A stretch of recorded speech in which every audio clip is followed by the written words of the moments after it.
Kaito and Kahono entertain the crowd with their performance, while Noel wonders where Asta is before realizing she sent him flying. She encounters Asta at their stall desperately trying to sell Yami's grilled squid, and likewise Sek is trying to sell Jack the Ripper's meat, but neither have any luck. They explain to Noel that Yami and Jack are trying to compete over whose stall can sell more. Yami then blames Asta for not selling anything, while Jack blames Sek and the others for poor sales. The two then decide to settle the score in other ways in a series of childish games, including thumb and arm wrestling. But eventually Yami decides to call Finral to settle the score with their fists. They're teleported to the same cave where they once fought Licht and the Third Eye, while Julius, disguised as an old woman, curiously follows them. The two start fighting while an excited Sek and Asta cheer on their respective captains, although Noel is annoyed by their liveliness. When she notices Yami about to perform his dimension slash, she urges Finral to put a stop to the fight. If they knock each other out, the kingdom's forces would be weakened, leaving them vulnerable to attack. Finral tries to stop his captain, but he is effortlessly brushed off. As the two captains unleash their magic, Julius uses his chrono magic to put everyone into stasis, recognizing the danger their moves may pose to their surroundings and to themselves. Marks contacts him to return in time for the awarding ceremony. Before Julius leaves, he cuts Yami and Jack's pants. As everyone exits their stasis, Yami and Jack laugh at each other for having their pants down, and they decide to stop fighting. They later share food from their respective stalls, and they surprisingly get along. However, they begin to argue over their respective scores, and as Asta tries to intervene, he is thrown out once more. As he lands, he sees a beautiful woman whom he finds familiar. Baron Baumain approaches the woman, inviting her out to enjoy the festivities. However, she suddenly casts Briarthorn magic to restrain the drunken Baron, the trademark magic of Charlotte, captain of the Blue Roses. Saul arrives with a dress for Charlotte to wear, and as Asta tries to save Baumain, he accidentally trips and finds himself in Saul's bosom. She recognizes him as the runt from the awards ceremony, then tosses him aside as she flirtatiously dresses Charlotte up, much to the excitement of those around them. Everyone is dazzled by Charlotte's beautiful dress, but they are quickly shut down by Saul and Charlotte herself, as only the Blue Roses are allowed to admire her. Suddenly, Yami arrives to investigate the commotion, and Charlotte is inwardly embarrassed at having him see her all dressed up. Vanessa arrives, and the two girls instinctively recognize that they are both rivals for Yami's affections. Vanessa challenges her to a contest, which Charlotte turns down, but Saul eagerly accepts on her behalf, much to Charlotte's chagrin. Finral organizes a cosplay contest, and after much taunting from Vanessa, Charlotte agrees. Charlotte dresses up as a witch, earning approval from the crowd, but she is conscious of Yami seeing her. Vanessa's nun outfit also manages to impress, and the votes end up in a tie. After hearing Yami voice his approval over a woman who can hold her liquor, Vanessa proposes a drinking contest to Charlotte, and once again Saul accepts on her behalf. However, Vanessa instantly loses after one drink, as she has already been drinking the entire night. Charlotte, not wanting to lose, tries to drink as well, but she is tragically weak to alcohol. Charlotte recalls that a curse was placed on her that will activate on her 18th birthday, and has lived her life relying on no one but herself. On the fateful day, the curse activates, but she is saved by Yami, who remarks that it is okay to ask for help once in a while. The curse breaks, the cure being Charlotte falling in love with another man. Yami drinks Charlotte's mug, and seeing the indirect kiss, passes out. Finral declares the match a draw. Suddenly, the crowd starts moving, talking about the new captains for Crimson Lion and Purple Orca. Yami realizes that they are late for the ceremony.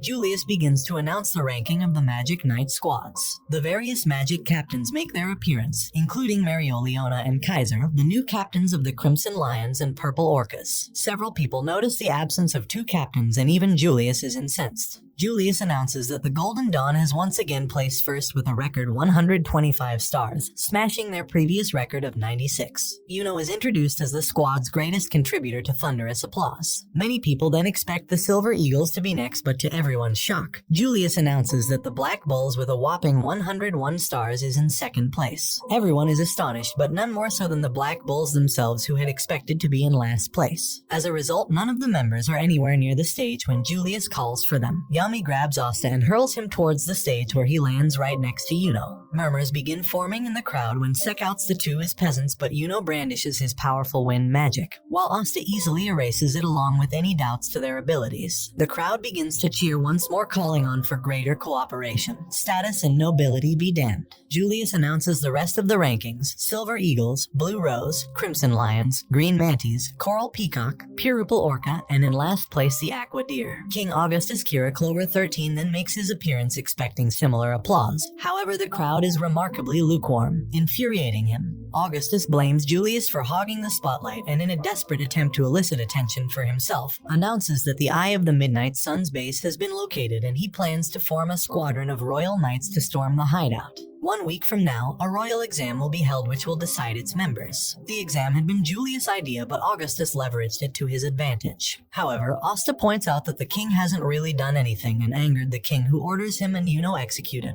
Julius manages to defuse the situation and Asta later apologizes. Asta and Yuno then descend the staircase, only to see Marioliona in a fiery tirade against her squad for only securing 5th place. Marioliona berates her squad for placing 5th and begins insulting the previous captain and her younger brother, Fugolian. When Leopold protests her, she strikes him and tells the squad to prove to her that Fugolian raised a proper squad. She proposes a trip to the hot springs and upon seeing Asta and Yuno, grabs them and forces them to come along as well. In a bar, Yami gloats to the other captains about his black bulls being in 2nd place. Nozel, Kaiser, and Jack the Ripper all try to give him a piece of their mind, but each time the bartender appeases them with a complimentary drink. The 3 soon leave while Yami continues to make fun of them, but he stops when he sees Marioliona enter. He is suddenly grabbed as well, meaning to instill discipline in him after failing to show up at the awards ceremony, and she grabs Charlotte and Saul. Looking for Asta to say goodbye to Kayato and Kahono, Noel is also grabbed despite her wishes. Once they leave, the bartender reveals himself to be Julius in disguise and remarks that things will soon get interesting. Marioliona brings them all to the all-time Volcano Mountain Trail, an inhospitable region, and orders everyone to reach the top, where a magnificent hot spring resides by nightfall. Saul is excited at the prospect of seeing Charlotte naked and she is fired up.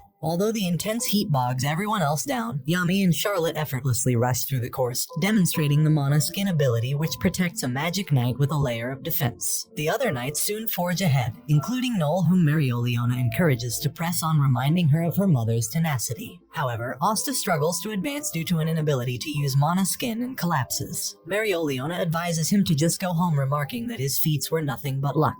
Asta manages to stand back up and says to become the Wizard King. It is not achieved by luck but by merit. Despite talking big, Asta still has no idea how to bridge the gap between him and the others. Recalling Marioliona's words, he decides to look inward and using his Kai to sense the dark energy of the sword and manages to manifest its power once more, transforming into his black form. He is suddenly pulled forward by an unknown force blazing through the course, slicing through a lava beast. Leopold and Noel are facing before hurtling towards Marioliona. He warns her to get out of the way, but she bravely stands her ground and slams him into a wall. As the last members of the Crimson Lion makes it to the summit, she scolds them for being late. However, she does give everyone permission to jump into the hot springs, which causes obvious problems for the girls. Saul uses her mud magic to create a giant barrier, splitting the hot spring bath into 2. The girls soak into the hot spring, and as Saul admires Charlotte's figure, Marioliona offers the Blue Rose captain a drink, but she declines due to the past day's events. Saul washes Noel's hair, inviting her to the Blue Roses, but she turns her down, saying the Black Bulls is her home. Marioliona later speaks to Noel regarding her mother Asir, whom she admired as a strong and capable woman, and that in comparison Noel is nothing like her. Noel is dejected, but Marioliona encourages her to overcome her weaknesses and surpass her mother. On the men's side, Leopold is angered by Yuno's cool personality, and they begin to squabble. Yami calls their attention and tells them of a better way to enjoy the hot springs, peeping on the women's side.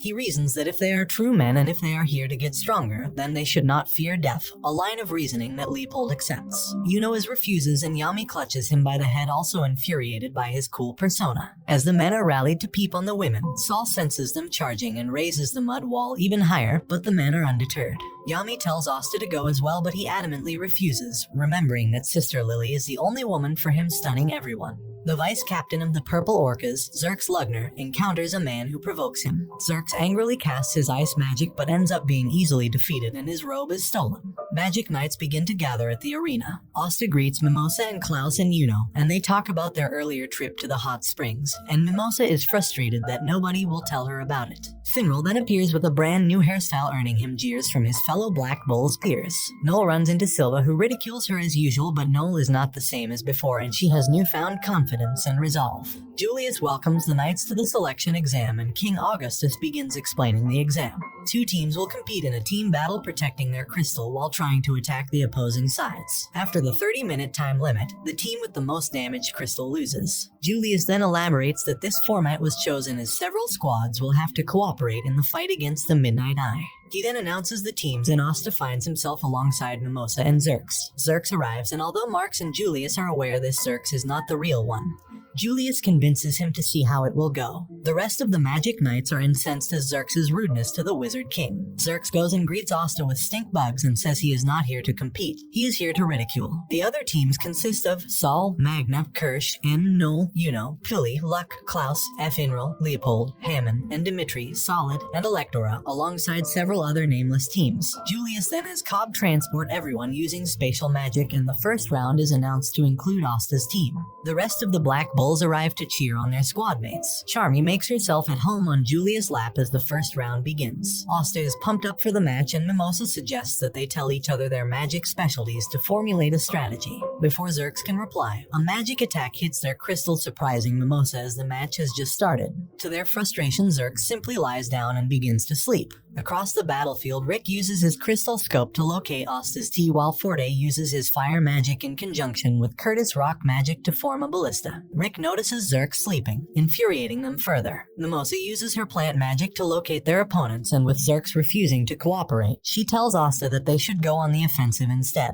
They approach the enemy team within range, and Mimosa unleashes her cannon flower, surprising those watching as Mimosa had always specialized in just defensive magic. Recognizing Asta's ability in close quarters combat, Forte and Curtis split up, but Mimosa knows the magic crystal is with Curtis. Asta gives chase, but he steps over a magic trap that paralyzes him, and Mimosa realizes they are on open ground, about to be struck by three massive spells. As Asta drops to the ground, the three unleash their magic, and as Mimosa laments the end of their tournament run, a magic circle suddenly appears, sending the magic back to the casters. Xerx appears, revealing that this was his plan all along. He taunts Curtis' honor, telling him that anyone who loses to him does not deserve to be a magic knight. Mimosa recognizes Xerx's magic as ash magic, and the trap that immobilized Asta was set by him. She wonders when he had the time to prepare such massive spells. Xerx destroys the crystal, but as Asta recovers, he angrily confronts him for his terrible attitude. Saul and Magna arrive, telling them to clear the stage, as does Mimosa's older brother Kirsch, a flamboyant man obsessed with elegance and beauty whom Mimosa views as an annoyance. Saul and Magna are unnerved at Kirsch's insistence on beauty above all things. However, Kirsch openly shows disdain towards Asta. A peasant without magic to him is an unsightly and ugly thing.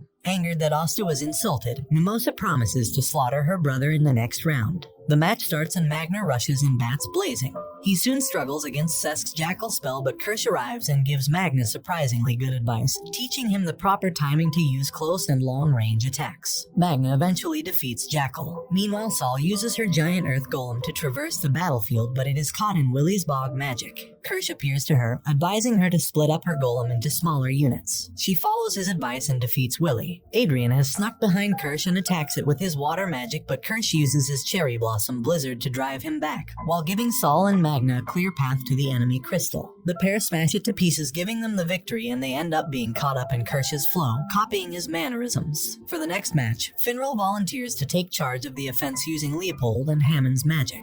Using the offensive style he learned through experience, he launches Leopold and Hammond around the battlefield, confusing and confounding the enemy. The three manage to overwhelm and defeat Kyle, Borgia, and Gaston. Next, Sek worries that he is out of his element with how powerful the other mages are. Flagel reassures him, saying that he must be strong as the other junior knights from the Black Bulls thus far have been. He summons his tacky magic ride, and Langris says that he has a good idea. The two ride straight for Gareth, Simon, and Medio's crystal, and although they think they have the pair cornered, Langris simply uses his spatial magic to erase their crystal from existence, a dominant show of force. As Langris returns to the sidelines, he taunts Finral that his magic will never hope to match his, calling him nothing more than a luggage boy. Facing each other in the next round, he warns Finral that he might die, but Finral replies that he intends to win.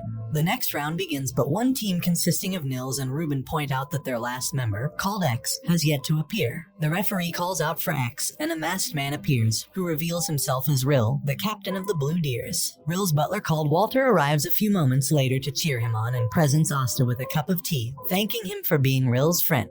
The match begins, but Nils and Ruben are unnerved at Rill's vacant staring into the sky, prattling on about art. He goes forward by himself, but he ends up caught in the plant magic of Roland. His allies, Wainsley and Nyx, are surprised he was caught so easily, but they unleash their magic at the trapped captain. Rill remarks that the battlefield truly is the greatest canvas. 4 years earlier, Rill's mother is driven to near insanity at Rill's incessant use of his magic, causing great damage to the family's estate. Frustrated that nobody understands his art, Rill lashes out at everyone around him. Slapping some sense into him, Walter encourages him to join the Magic Knights, where he is free to show the world his art. Since then, he has proven himself capable enough to be the youngest Magic Knight captain ever. Rill activates his magic, allowing him to use any magical attribute, and he uses it to eliminate Wainsley and Nyx with the magic they are weak against. Nils cuts Rill free while Ruben eliminates Roland with his rock magic, and watching from afar, Walter is deeply proud of his young master. Rill continues to loiter and observe the art he has created, exasperating Nils and Ruben. They are forced to drag him away when the next match is announced. Luck, Klaus, and Puli greet each other, although Klaus is off-put by the upbeat personalities of his two teammates. Klaus warns them that their greatest problem is Rob, a skilled user of wind magic. The next match soon begins. The battle rages on, with both teams clashing in the center. Klaus defends the crystal with his steel magic against Francis' water magic,